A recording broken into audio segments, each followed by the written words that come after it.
Pipeno, você quer ficar politizando tudo, que é uma bobagem. A politização está nessa mudança.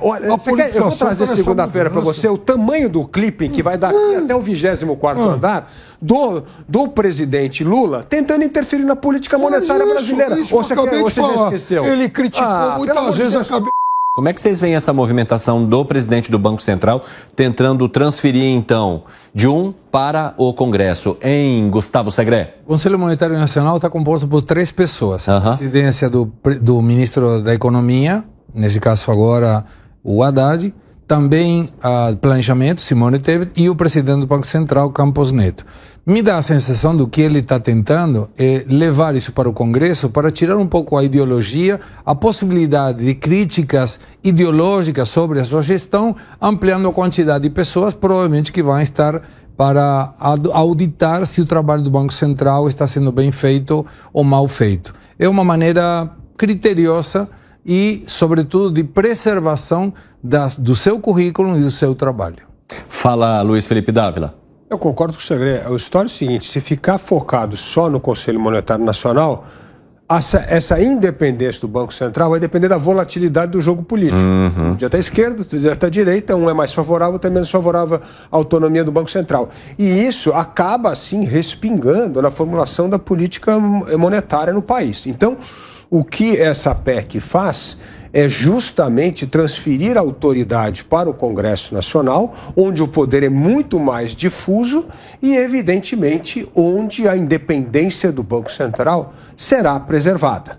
Então, me parece uma PEC importante, de novo, uma defesa de uma instituição de Estado contra o voluntarismo da política partidária. Fala, Piperno. Uma medida política e desastrosa, mais uma. Veja, de um presidente do Banco Central que foi votar com camisa amarela lá para apoiar um dos candidatos. Nunca esqueçam disso. Veja, por mais que ele seja minoritário no Conselho Monetário Nacional e por mais que o presidente da República em vários momentos tenha feito críticas, qual foi a ação do Conselho Monetário Nacional no sentido de tentar driblar alguma decisão que ele tomou, alguma decisão que o Banco Central tinha intenção de tomar, enfim, adotar? Qual foi a interferência do Conselho Monetário Nacional nisso? Nenhuma, em momento algum.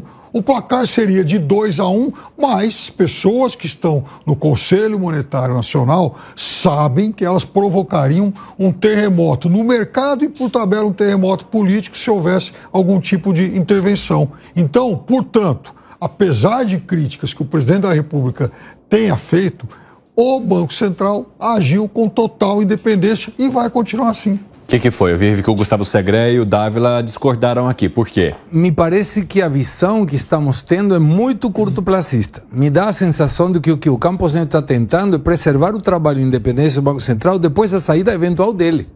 Porque se ele estiver, tudo bem. Não tem problema para ele se estiver 1 contra 2, não faz nenhuma diferença. Mas se ele não estiver mais, o Banco Central do governo PT vai ser o Banco Central com uma teórica independência que não existirá na prática. Colocando a auditoria do trabalho no Banco Central no Congresso, você está tirando a questão ideológica para passar a responsabilidade para outra gente que não necessariamente... Não sei quem. Não sei quem. Vamos imaginar o seguinte. O Pipeno, você quer ficar politizando tudo, que é uma bobagem. A politização está nessa mudança. Eu vou trazer segunda-feira para você o tamanho do clipe que vai dar até o 24º andar do presidente Lula tentando interferir na política monetária brasileira. Ou você já esqueceu? Ele criticou muitas vezes, acabei de falar. E qual foi o momento em que ele de fato instrumentalizou isso? Quantos presidentes do Banco Central você tem com a coragem e independência do Roberto Campos que mantiveram? Eu vou dar um exemplo. O que aconteceu no governo Dilma com o molenga do Tombini?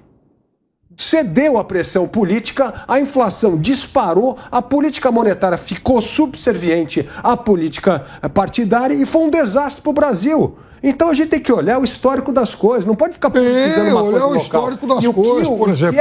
Lula foi presidente 8 anos. E o que essa PEC faz não tem nada a ver de camisa amarela, não Roberto tem, Campos. Não tem. Isso é uma bobagem legítimo. total. O cara vai lá pedindo voto para um dos... Você gosta de fugir do assunto. O assunto é o seguinte, o assunto dessa PEC é a preservação da independência do Banco Central e da política monetária. Eu quero saber o seguinte, se amanhã depois... O que o segredo está dizendo aqui é correto, porque amanhã vem um presidente do Banco Central subserviente ao governo e vai de novo a política monetária ficar subordinada ao presidente da República, o que é um desastre e acaba a independência do Banco Central. Então está correta a medida para preservar a autonomia de uma instituição de Estado. Agora vamos lá, Piperno, apresenta seu argumento então, vai. Se amanhã depois, por exemplo, uma coligação PT e PSOL fazem maioria na Câmara, aí, com todo o poder de interferência, eu quero ver se a direita vai defender o que eles estão tentando aprovar agora. O Piperno não tem nada de direita, mas nunca vai ter maioria absoluta no Congresso. Justamente a história de dar poder ao Congresso Nacional é porque o poder é difuso, porque sempre terá a representação da direita, da esquerda, todo mundo lá, e isso evita justamente esse 3-1 pressionado. 2-1, quando é em cima de alguém que está alinhado com o governo, ou que não tem a coragem de um Roberto Campos, como aconteceu na gestão do Tombini. Piperno, você acha que se não fosse Campos Neto, o outro presidente, inclusive até sugerido, nesses diretores que sugeriu o próprio Partido dos Trabalhadores, o Lula, teria a coragem para se plantar na frente do presidente e falar não vou diminuir a taxa de juros? Com certeza não. E quando você tem um presidente que está sublinhado pelo partido, pelo governo, ele precisa de uma âncora muito maior que o Conselho Nacional. Quem foi o presidente do Banco Central nos 8 anos de governo Lula? Meirelles. Henrique Meirelles. Então acho que está respondida a sua dúvida. Era outro governo e era outro Lula. Era outro governo e outro Lula. Você se ilude ou você, sabendo que não é assim, tenta mostrar uma passividade no presidente, no seu terceiro governo, que não é nada com o que nós vimos. O que nós vemos agora, em termos de política monetária e econômica, é Dilma. Não é Lula primeiro e Lula 2. Não é. Pode perguntar ao mercado. Vou perguntar. E outra coisa, o Meirelles era outra figura importante, muito maior que qualquer um no governo, e é óbvio que se fosse pressionado hoje, ou naquele tempo, para fazer alguma política monetária totalmente ligada ao governo, ele pedir as contas e ir embora do Banco Central e ia criar um problema para o governo. Claro que sim. Mas o Piperno, são exceções. O que eu estou dizendo é o seguinte, quando você pega alguém... Eu acho que o Galupo não teria coragem, no presidente do Banco Central, de sofrer pressão do Haddad e do Lula. E aí a gente tem justamente uma política monetária que deveria ser uma política de Estado, subordinado à política partidária. E isso é um desastre, como já mostrou a história do Brasil. Fala, Segré. Só para complementar e responder mais o Piperno. No momento que o Lula determinou a incorporação do Meirelles como presidente do Banco Central, a esquerda ficou revoltada, os liberais ficamos muito felizes, mas em aquele momento a Selic chegou a estar 26,5. Sim, é verdade. E aonde que estava o Lula dizendo, não, tem que diminuir a taxa de juros? Aqui estava 12,75, 13 e pouco, e o Lula todos os dias jogando lenha contra o presidente do Banco Central. Na época em que ele era presidente e Meirelles a taxa Selic era o dobro. E não houve nenhuma manifestação do Lula dizer vamos diminuir a taxa de juros. Te prova que o mesmo presidente toma duas medidas diferentes no primeiro governo e no terceiro. O momento era outro, ele tinha o vice-presidente dele que fazia todas essas críticas aí que você mencionou. Então a culpa é do Alckmin. Não. O Alckmin deveria ter assumido esse posto, Gustavo? Não sei.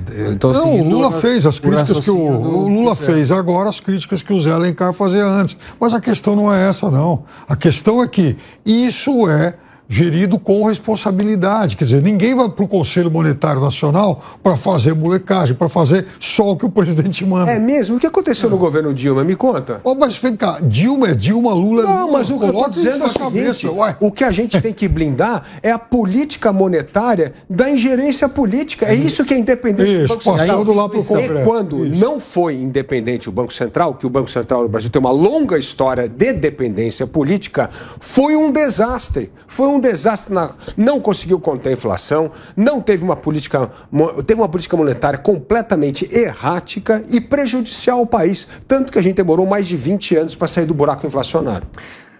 Gente, o negócio pegou fogo aqui com esse lance de Banco Central.